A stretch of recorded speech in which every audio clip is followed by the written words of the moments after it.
दोस्तों आज की इस वीडियो में हम आपको बताने वाले हैं भारत के कुछ ऐसे डिफेंसिव हथियार जैसे कि BrahMos missile Astra, Bharat quadcopter, Akash surface to air missile, Tapas और रुस्तम ड्रोन। और उसमें से सबसे इम्पोर्टेंट को तो मैं भूल ही गई, इंडिया की सबसे पावरफुल मिसाइल अग्नि 6 जो अभी तक ऑफिशियली रिलीज भी नहीं हुई है। पर आपका रिएक्शन क्या होगा ये सुनकर कि इन सब मिसाइल्स के सबसे सीक्रेट जो कि आर्मी ऑफिसर्स को ही पता होती है वो सारी की सारी पाकिस्तान के पास लीक हो चुकी है। और उससे भी हैरानी भरा रिएक्शन तो आप तब देंगे जब आपको ये पता चलेगा ये सारे सीक्रेट्स किसी और ने नहीं बल्कि हमारे ही भारत के आदमी ने लीक करी है। जी हाँ दोस्तों, उन सीक्रेट्स को लीक करने वाले कोई और नहीं बल्कि defence research and development organisation यानी कि DRDO के साइंटिस्ट प्रदीप कुरुलकर हैं। प्रदीप कुरुलकर पर आरोप है कि उन्होंने हनी ट्रैप में फंसकर पाकिस्तान को खुफिया जानकारी पहुंचाई है जो कि हमारे डिफेंसिव हथियारों से रिलेटेड है। और भारत में ये गैर कानूनी माना जाता है क्योंकि किसी भी आर्मी ऑफिसर को अपने डिफेंसिव हथियारों की जानकारी किसी दूसरे देश को देना गैर कानूनी है। और इसी वजह से प्रदीप कुरुलकर को 3 मई को पुणे में गिरफ्तार किया था। अब इससे ये तो साफ होता है कि प्रदीप कुरुलकर ये सब जानबूझ के या फिर खुद से तो नहीं करेंगे क्योंकि प्रदीप कुरुलकर भारत के डिफेंसिव हथियारों के सीनियर साइंटिस्ट हैं। अब सोचने की बात तो ये है कि पाकिस्तान को ये सारी जानकारी कहां से मिली। दरअसल दोस्तों ये सारा का सारा हनी ट्रैपिंग का केस है जिसके लिए खुफिया एजेंसी हमेशा से चर्चे में रही है। और ये खुफिया एजेंसी इस तरीके के हनी ट्रैपिंग में सबसे आगे रही है क्योंकि इनका काम ही ये होता है कि दूसरे देशों के सीक्रेट्स को निकालना। और प्रदीप कुरुलकर के इस केस में पाकिस्तान की खुफिया एजेंसी ISI की यूनिट 412 की एजेंट जारा का मुख्य रोल है क्योंकि उसने ही प्रदीप कुरुलकर को अपने हनी ट्रैप में फंसाया। और क्या आपको पता है कि ये यूनिट 412 बहुत ही ज्यादा डेंजरस है क्योंकि इन्होंने इंडियन नेवल पर्सनल और डिप्लोमेट्स को हनी ट्रैप में फंसाकर भारत के करीब 7000 सीक्रेट डॉक्यूमेंट्स को लीक किया है। और ये सीक्रेट लीक करने में अपने काम में काफी ज्यादा शातिल हैं। और क्या आप सोच सकते हैं जो प्रदीप कुरुलकर आज हनी ट्रैपिंग के केस में फंसे हैं उन्होंने ही खुद पिछले साल DRDO के कैंपस में एक हनी ट्रैपिंग प्रोग्राम सेमिनार को होस्ट किया था जब DRDO ने उनके अगेंस्ट कंप्लेंट फाइल की। और अगले ही दिन मई 3 को उन्हें मुखबरी के चार्जेस में अरेस्ट कर लिया गया था। और जब प्रदीप कुरुलकर को अरेस्ट किया गया तो इसके बाद इस केस को महाराष्ट्र ATS यानी कि एंटी टेररिज्म स्क्वाड ने अपने हाथों में लिया। और उसके बाद उन्होंने इस केस की डीपली जाँच की। और उसके बाद ठीक 30 जून को प्रदीप कुरुलकर पर 1800 पेजेस की चार्जशीट फाइल की गई। चलिए अब हम आपको ये बताते हैं कि प्रदीप जी के साथ ये हनी ट्रैपिंग का केस कब से शुरू हुआ और वो किस तरीके से इसमें फंसना स्टार्ट हुए और फिर फंसते ही चले गए। पर उससे पहले अगर आपको ये वीडियो इंटरेस्टिंग लगी है और इन्फॉर्मेटिव लगी है तो वीडियो को लाइक और चैनल को सब्सक्राइब करें और ज्यादा से ज्यादा लोगों को शेयर करें ताकि हमारी वीडियो सब तक पहुंच सके। दरअसल पिछले साल जून में जब प्रदीप कुरुलकर के पास एक व्हाट्सएप पर +44 यानी कि UK के नंबर से मैसेज आया था तभी से वो इस हनी ट्रैपिंग के केस में फंसना शुरू हुए थे और फिर धीरे धीरे इसमें फंसते ही चले गए। उस नंबर से उनके व्हाट्सएप पर इस नंबर से मैसेज आया था कि this beautiful Indian girl from London is a great admire of the work you are doing for India. अब ये message apparently Zara Dasgupta का था जो लंदन में बेस्ड एक NRI थी। और यही मैसेज वजह बना जिससे कि प्रदीप और जारा में बातचीत होना शुरू हो गई। आई होप इस स्टोरी से आप लोग एक सीख ले कि हनी ट्रैपिंग कितनी ज्यादा खतरनाक है और ये अच्छे से अच्छे आदमी को अपने जाल में फंसा लेते हैं। इसमें आपको हनी ट्रैपिंग के बारे में और भी बहुत सारी जानकारियों के बारे में पता चलेगा। वहीं जैसे ही प्रदीप और जारा की बातें होना शुरू हो गई थी और तभी एक दिन बातों ही बातों में जारा ने डिफेंस टेक को अपना पैशन बताया और उसने अपना काम करना धीरे धीरे शुरू कर दिया ताकि उसे धीरे धीरे प्रदीप से सारी डिफेंस की जानकारियां मिल जाए। और उसने प्रदीप को बताया कि उसे और भी ज्यादा इसके बारे में सीखने की इच्छा है। और ये बात को सुनकर प्रदीप जी जारा को गाइड करने के लिए तुरंत ही तैयार हो गए। और फिर क्या था, उनके बीच में इंडियन डिफेंस को लेकर काफी लंबी लंबी बातें होना शुरू हो गई। और फिर धीरे धीरे वो लंबी लंबी बातें इंटीमेट चैट्स में बदलने लगी। जारा ने अपना काम करना शुरू कर दिया था। जारा प्रदीप को अपने ऑब्सेस्ड वीडियोज और फोटोज भेजने लगी और इस सब से वो प्रदीप का भरोसा जीतना चाहती थी कि प्रदीप पूरी तरह से उन पर डिपेंड हो सकते हैं और उनसे कुछ भी शेयर कर सकते हैं। और हुआ भी वही। इस सब से प्रदीप कुरुलकर का जारा के ऊपर इतना ट्रस्ट हो गया था कि वो उसे अपने डेली रूटीन और क्लासिफाइड विजिटिंग प्लेसेस के बारे में भी बताने लगे जो आमतौर पर किसी भी ऑफिसर्स को अपने घर वालों तक को बताने के लिए परमिशन नहीं दी जाती है। प्रदीप जी जारा की बातों में इतना ज्यादा फंसते चले गए थे कि उन्होंने जारा से इंडिया के टॉप सीक्रेट में से एक जैसे कि डिफेंस इक्विपमेंट ब्रह्मोस कहाँ और किस जगह पर इंस्टॉल्ड है और वो ज़ारा को ये तक बताने लग गए थे कि अग्नि 6 मिसाइल कैसे बनी और उसका अभी क्या स्टेटस है। और ये सब कम था कि प्रदीप ने ज़ारा से व्हाट्सएप पर मैसेज करके कहा कि उसे कुछ और चीजें मिलकर बतानी है, क्योंकि वो सारी की सारी चीजें ऑनलाइन नहीं बोल सकते। और ये सब देख के यही लगता है कि उन्होंने ज़ारा पर आंख बंद कर भरोसा कर लिया था। लेकिन दिसंबर 2022 जिस दौरान कुछ ऐसा हुआ था कि उन्हें ये समझ आ गया था कि वो शायद हनी ट्रैप में फंस गए हैं, और इसके बाद उन्होंने ज़ारा से तुरंत ही बात करना बंद कर दिया था। लेकिन डिफेंस के सीक्रेट लीक करने के जुर्म में फंसने के डर से उन्होंने इस बारे में किसी भी हालत में किसी भी हायर अथॉरिटी को इन्फॉर्म नहीं किया। शायद हो सकता है फंसने का डर था या फिर उनकी एम्बेरसमेंट थी, जिस वजह से उन्होंने हायर अथॉरिटी को इस हनी ट्रैपिंग के बारे में नहीं बताया। और अगर जितनी जल्दी बताते उतना जल्दी भारत की आर्मी फोर्स एक्शन लेती, क्योंकि ये सारे के सारे सीक्रेट्स बहुत ज्यादा इम्पोर्टेंट है भारत के लिए। और अगर ये लीक हुए हैं तो इससे पाकिस्तान बहुत ज्यादा फायदा ले सकता है, जो कि भारत के लिए काफी खतरनाक होगा। पर इसमें काफी ज्यादा देर हो चुकी थी। इंटेलिजेंस विंग को एक सस्पिशियस यूके बेस्ड नंबर मिला था, जो कि डीआरडीओ के कॉन्टिन्यूअस कांटेक्ट में था। और जब इस पर और ज्यादा इन्वेस्टिगेशन की गई तब इन्वेस्टिगेशन ऑफिसर को पता चला कि उस नंबर का आईपी एड्रेस पाकिस्तान का है। अब ये बात पता चलते ही एजेंसी ने तुरंत डीआरडीओ को रिपोर्ट कर दिया और फरवरी 2023 को उनके खिलाफ एक इंटरनल प्रॉब इनिशिएट किया गया। और इस प्रॉब के इनिशिएट होते ही कुरुलकर ने ज़ारा के साथ हुए सारे चैट डिलीट कर दिए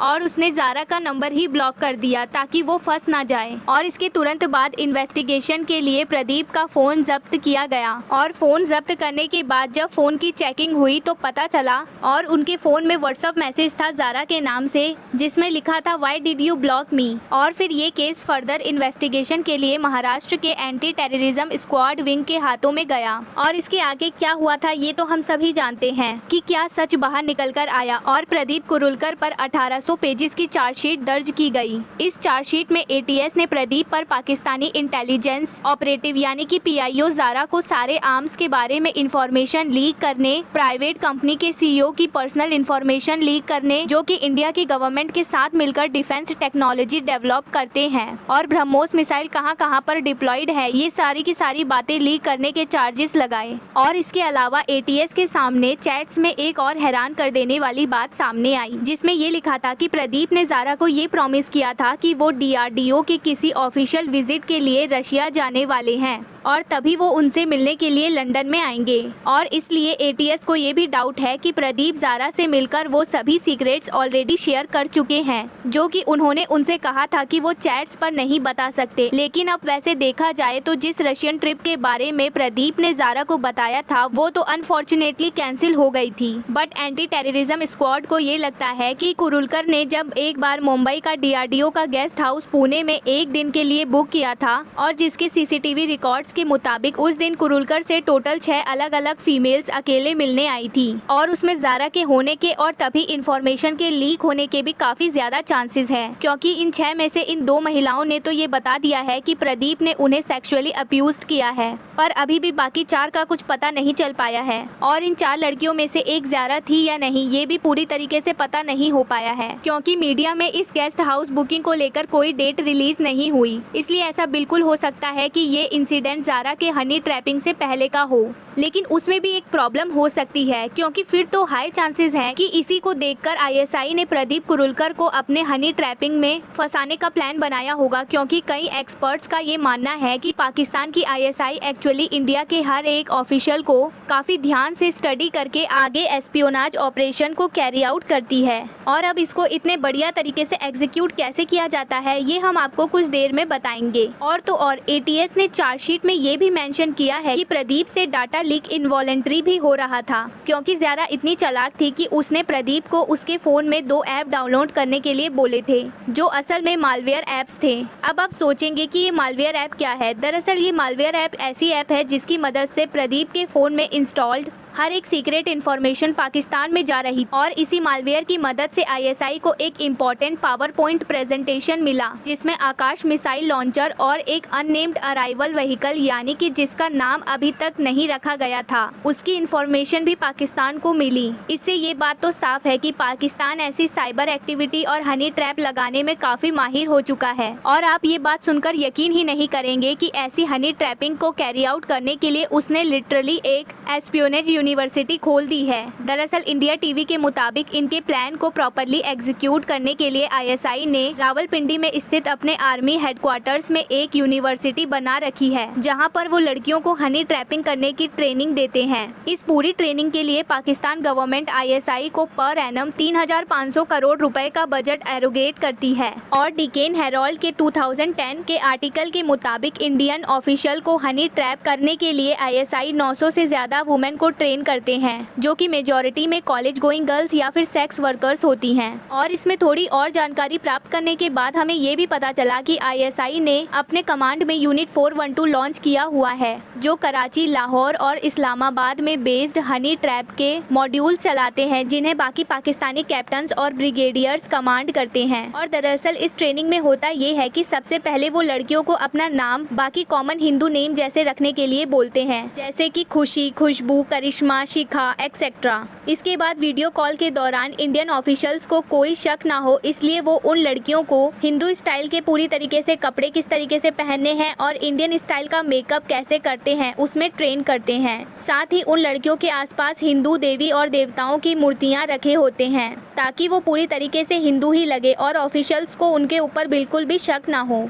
और जैसे ही इन लड़कियों की ट्रेनिंग पूरी होती है, ये लड़कियां पाकिस्तानी इंटेलिजेंस ऑपरेटिव बनती है और दिन में 50-50 अकाउंट को हैंडल करती हैं। इनका ऑपरेशन काफ़ी बेसिक है एक्चुअली, जिसमें से 2 मेथड्स को ये फॉलो करती हैं। एक है लॉन्ग टर्म और दूसरा है शॉर्ट टर्म मेथड। दरअसल लॉन्ग टर्म में ये लड़कियां सबसे पहले सोशल मीडिया पर अपना एक अकाउंट बनाती है और टारगेट को फ्रेंड रिक्वेस्ट भेजती है, और टारगेट जैसे ही इनकी रिक्वेस्ट एक्सेप्ट करते हैं तो वो अपने टारगेट की हॉबीज और इंटरेस्ट को प्रॉपरली स्टडी करते हैं और उनसे मैसेज करके उन्हें कन्वर्सेशन में इंगेज रखते हैं। ऐसे ही रोज बातें कर करके ये लड़कियां उन टारगेट्स को प्रपोज करती हैं और उनका ये रिलेशनशिप इंटीमेट रिलेशनशिप में बदल जाता है, जिसके बाद ये लड़कियां अपने टारगेट को खुद की ऑब्सीन पिक्चर और वीडियोस भेजती है और टारगेट का भरोसा जीतती है। और इसके बाद वो टारगेट नेचुरली उन पर अंधों की तरह भरोसा करने लगता है और वहीं से शुरू होता है सिलसिला इनसे सारी कॉन्फिडेंशियल डिटेल्स निकालने का। जैसे कि कुरुलकर के केस में हुआ, ज़ारा ने कुरुलकर को न्यूड्स भेजकर उसका भरोसा जीता और फिर उन्होंने सामने से ही सारी इन्फॉर्मेशन उसे दे दी। और सेम इसी तरह रवि प्रकाश मीना से एक पीआईओ ने 40 डिफेंस के कॉन्फिडेंशियल लेटर्स लीक करवाए थे और माधुरी गुप्ता नाम की इंडियन डिप्लोमेट को भी अरेस्ट कर लिया गया, जब वो पाकिस्तान की एक मेल पीआईओ को कई सारी सेंसिटिव इन्फॉर्मेशन शेयर कर रही थी। पर इस सब के दौरान ये लड़कियां साइड बाय साइड अपनी सभी वीडियो कॉल्स को रिकॉर्ड करती हैं और फिर इन्हीं रिकॉर्डिंग की मदद से वो उन्हें ब्लैकमेल भी करती हैं। और ये लड़कियां उनसे सारी इन्फॉर्मेशन फोर्सफुली भी निकलवाती हैं, क्योंकि ये उनकी वीडियो कॉल को रिकॉर्ड करती हैं और फिर उन्हें उन वीडियो कॉल से ब्लैकमेल करती है, जिससे कि उनका टारगेट उन्हें सारी इन्फॉर्मेशन इजीली दे दे। और यही है उनका शॉर्ट टर्म मेथड। एग्जाम्पल के तौर पर जैसे कि फरवरी 2018 में एक इंडियन एयरफोर्स के ग्रुप कैप्टन अरुण मारवा क्लासिफाइड इन्फॉर्मेशन लीक करते हुए पकड़े गए। उनके साथ भी यही हुआ था। अरुण ने इन्फॉर्मेशन देने से मना किया था तो उन्होंने उन्हें उनकी फोटोज लीक करने की धमकी दी। और अगर ऐसे ही केस में अगर ब्लैकमेलिंग के बाद भी कोई मना कर देता है इन्फॉर्मेशन देने के लिए, तो इनके पास तीसरा तरीका होता है, जो है साइबर अटैक। दरअसल हैकिंग के लिए पहले टारगेट को एजेंट्स arahi.doc, nisha.zip, hot.pic01.zip ऐसे नाम की फाइल्स भेजते हैं। अब ये फाइल देखने में एकदम नॉर्मल होती है, मगर उनके अंदर क्रिम्सन रैट नाम का एक मालवेयर होता है और जब ऑफिसर ये डॉक्यूमेंट ओपन करता है तब ये मालवेयर टारगेट के डिवाइस में घुसकर उसका पूरा कमांड अपने अंडर ले लेता है।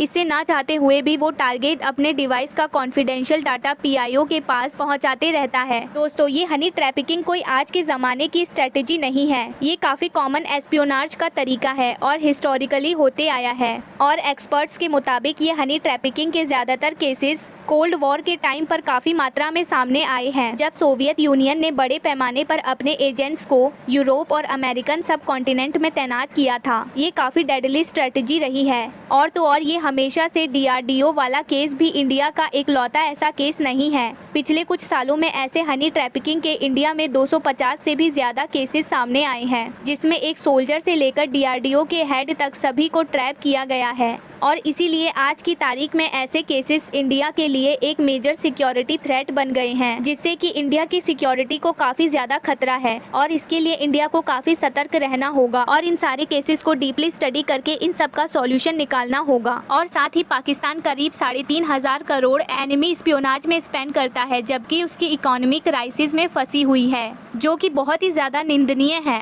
लेकिन मेजर गुड न्यूज़ ये है कि इंडिया ने फाइनली फर्स्ट टाइम इन 70 सालों में 3.5 ट्रिलियन जीडीपी मार्क क्रॉस कर लिया है। दरअसल ये रिपोर्ट वर्ल्ड के टॉप 3 क्रेडिट रिपोर्ट एजेंसी में से एक मूडीज द्वारा पब्लिश की गई है और ये भारत के लिए बहुत ही ज्यादा बड़ी अचीवमेंट है कि भारत इतना ज्यादा आगे बढ़ रहा है। और अब भारत को बस अपनी इस सिक्योरिटी पर बन रहे इस खतरे पर जाँच करने की जरूरत है, ताकि कोई भी बैठे बिठाए इतनी इम्पोर्टेंट इन्फॉर्मेशन लीक ना कर सके। तो आपको कैसी लगी ये हनी ट्रैफिकिंग पे बेस इन्फॉर्मेशन, कमेंट कर जरूर बताएं। और अगर आपको वीडियो इन्फॉर्मेटिव लगी है तो हमारी वीडियो को ज़्यादा से ज़्यादा लोगों को शेयर करें और वीडियो पसंद आई है तो वीडियो को लाइक और चैनल को सब्सक्राइब करें।